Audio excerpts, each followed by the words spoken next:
final guest on this edition of Palmetto People is Dr. John Martin. And Dr. Martin, thank you very much for being here. You're here to talk about the Lunney Museum in Seneca. And tell me a little bit about the Lunney Museum and what the idea was when the decision was made to create a museum in this spot.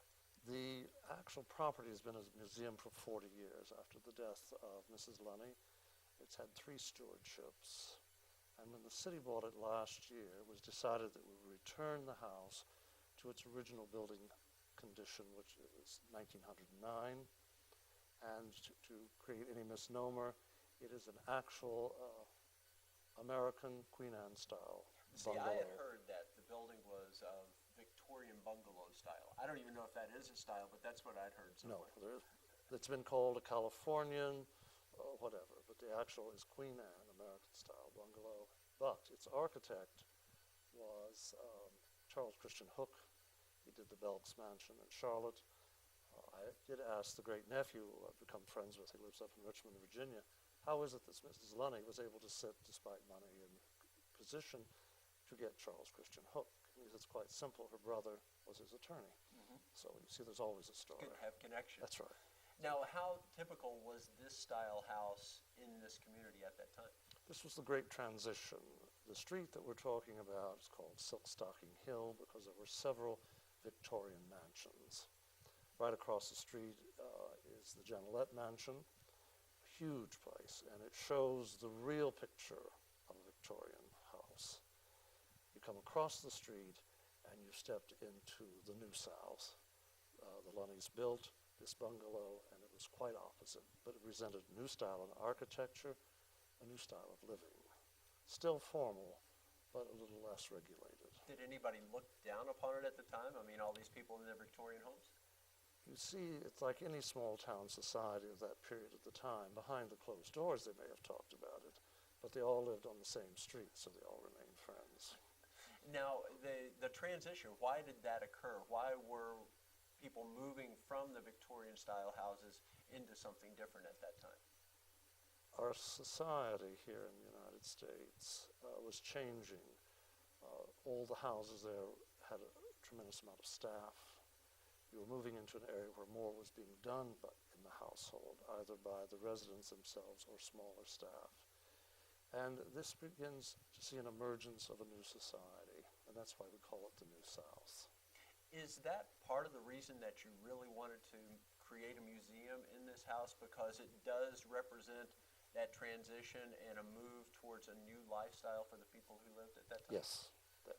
From a historical standpoint, the Lunney Museum sits in an early part of Seneca's history. In fact, in the workroom at the museum, I have an 1874 newspaper that's framed that shows lots being sold in Seneca, and lot 132 is shown. So you see it has an interesting part of this history. Now, it has been a museum for 40 years since Miss Lunney died, I think, yes, in 1969. At that time, people just brought in artifacts from Oconee County just to show what was in the area, and it was sort of in there without much purpose? When the family gave it over, they had the right to leave some furniture and to then take things for the next 10 years, which they did. And then people kind of treated it as a repository of very fine things, but it became overcrowded with just items. And so I do have a repository here in the city that's safeguarded, heat and air. Everything that doesn't belong or pertain to the architecture or the family is there. It's inventoried, insured. So then the city of Seneca purchased the home last year, and they came to you with what kind of charge? And I guess that's sort of a transition from the way the museum had been operated to something different. They actually didn't come to me directly. I sit on the stewardship board. I am the stewardship's treasurer. During the period from July to December, there was discussion between the board and the city as to where the house would go. It was decided to 1909. And then a plan was presented by the stewardship board and agreed by the city that I would become the house museum manager also. And for 2 years, I will give my time to the restoration project, and also establishing a style and a protocol for the museum. It's to be operated like a museum. How extensive has that restoration been? I understand you're in phase 1. have done some of the work out front, but you still have a lot to do in that first phase. No, phase one was completed, Oh, okay. and we opened 27th of May with an invitational. We had 135 guests. When people arrived, there was 1937 Maxwell out front, red carpet up the steps, a flautist and violinist on the porch playing. When people signed in, each woman was handed a long stem yellow rose. That is the signature for the house. Mrs. Lunney loved yellow roses. So for all occasions, there's always yellow roses in the house. If you step into the house, including the screen doors are all original. You find an arts and crafts interior with art glass windows at the top.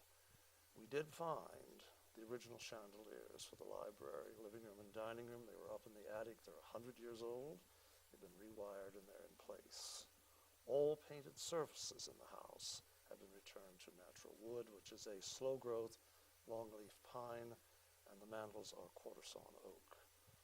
Usually, this house is on the National Register of Yes. Historic Places. When restoration is done, you have to adhere to strict protocol. You're really not having any trouble with that because you are returning it to what it was. It is, but you have to follow protocol of what the register says. But also there are procedures as to how you remove paint, how you remove residue, how you stain, how you put the wax on, how you treat the floors. There's a protocol for everything, and people who know will spot it if not. And there were several people at the opening who knew their business and said, yes, we had done it right. So we're proud of that. Look ahead just a little bit to the point where you get this restoration completed. It's going to be a place where people can truly step back in time. Yes, we listened the opening night to the conversation, and people were saying, the house is inviting, it's alive, and we feel like we've stepped back in history. That's what we accomplished. Okay. Dr. John Martin, thank you very much for coming out here and talking to us and showing us a little bit about what's going on at the Lunney House Museum here in Seneca.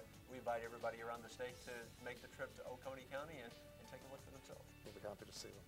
Okay. Thank you, my friend. We'll be finishing up this edition of Palmetto People right after this.